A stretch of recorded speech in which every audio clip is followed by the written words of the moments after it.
This video is specially made for the United States audience. It is written entirely in American English, keeping in mind the mindset, culture, and values of the people of the United States. The storytelling style, accent, and emotional tone are crafted to deeply connect with American viewers.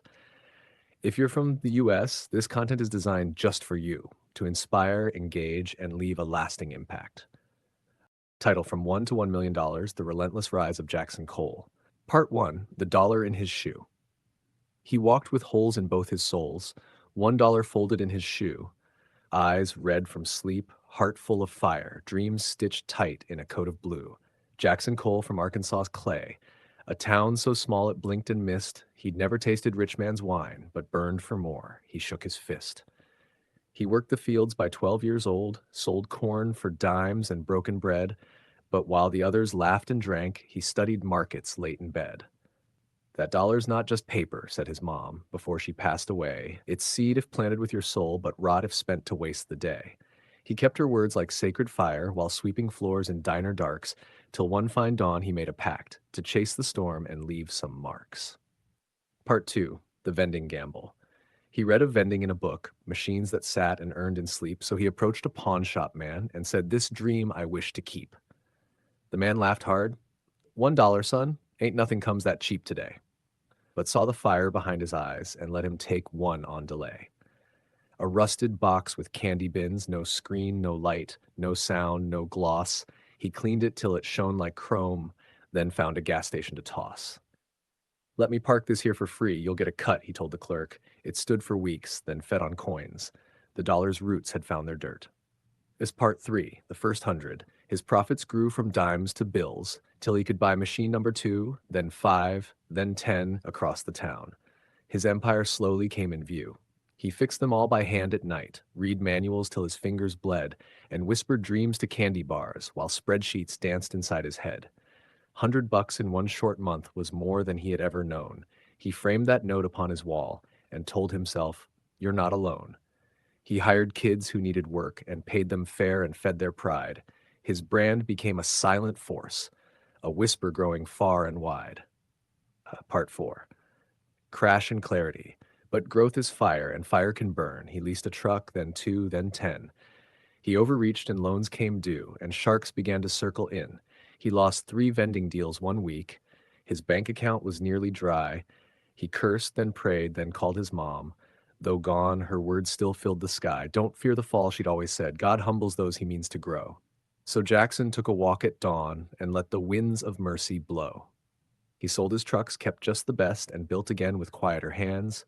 No debt this time, just focused steps and systems drawn like wartime plans. Part 5, The Digital Dawn. Years passed. The world began to change. Machines gave way to apps and codes, and Jackson saw the writing clear. The vending war was on new roads. He learned to code on YouTube nights, built software for supply control, then sold it cheap to vendors wide. 1,000 downloads made him whole. He gamified the vending life, made kids invest in virtual stores, then used their data smartly well to optimize real candy drawers. One angel saw his viral pitch, invested 50 grand in trust. Jackson cried that night alone. He turned that dollar into dust, and dust to diamond with his rust. Storms before the sky. The angel's check was firm and warm, but money's never just a gift. It came with contracts sharp as ice. Each clause a trap, each smile a rift. They promised guidance, mentorship, but steered him into lands unknown, where silicon hearts beat for scale and ethics bled behind the phone.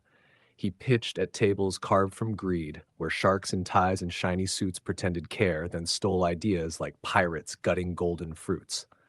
One firm in Dallas stole his code, rebranded it, and claimed the win. His hands clenched tight, his breath held back, but fury only grows within. He sat alone in airport light, drinking cheap black coffee slow, and whispered, "You are not your fall, you're what you do the next time, bro." He filed a case, then built anew, a better app with stronger spine, and this time launched it open source, let power live in common minds. Part 7, The Rise of Vendora. He called it Vendora. Simple, sharp, a software for the everyman. It tracked the flow of candy bars across the lands from van to van. He taught young folks to use the app and gave them equity and pride. The vending world now had a king, but one who lifted all, not lied. Influencers hailed him fast, a guy who rose from fields to fire. They filmed his story, shared his quotes. His name flew higher, higher, higher. He hit 5 states in just 1 year, then 12, then 22, and more. And everywhere the machines hummed, a silent army at the door. Then Forbes called in a cover shot, the dollar kid who built a rain. And Jackson stood in wrinkled jeans, his mother's cross around a chain.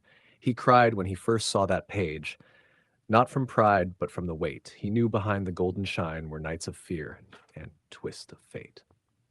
Part 8, the betrayal. But gold invites the devil's grin, and Jackson's team began to change. One co-founder, seduced by fame, tried to push him out, deranged. The boardroom echoed silent wars, backdoor meetings, silent plots, till Jackson walked into the fire, a lion bleeding in their lots. "You think I care for just the cash?" he barked while eyes began to mist. "This ain't a game you get to rig. I built this dream with blood and fists." They laughed and showed him legal ink, documents meant to break his reign. But Jackson stood and smiled just once. "Then burn it all. I'll build again." He left with nothing but a pen, a journal full of half-done thoughts, but free from chains and lies and masks, and ready now to fight new plots. He walked through alleys deep with fog, but in his chest the fire grew and whispered softly, "Just like then, you've got $1 and the view." Part 9, the final war. He called up vendors coast to coast and asked them what they really need. They spoke of broken routes and waste, of middlemen and hidden greed. So Jackson made a marketplace where vending pros could trade and share, suppliers met with honest folks, and profit split with clean, clear care. He built it lean, he built it fast, then pitched it to a friend in tech who saw the fire in Jackson's eyes and wired $2 million to his deck. But Jackson didn't party loud. He prayed, he planned, he walked alone, for even blessings weigh you down when built from scars and heavy stone.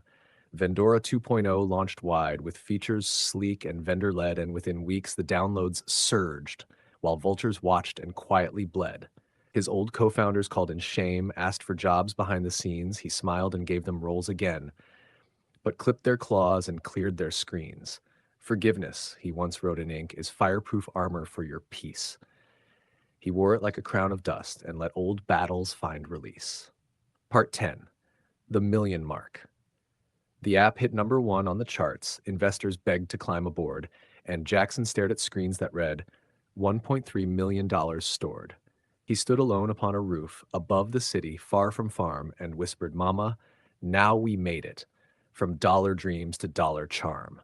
He bought the diner where he'd mopped, but let the same cook run the show. He added scholarships and grants so kids like him could rise and grow.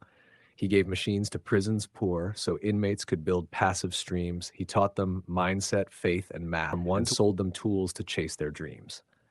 One night, he sat beside a stream, a notepad, pen, and silence there. He wrote, "The world don't owe you gold, but if you build, the world will stare."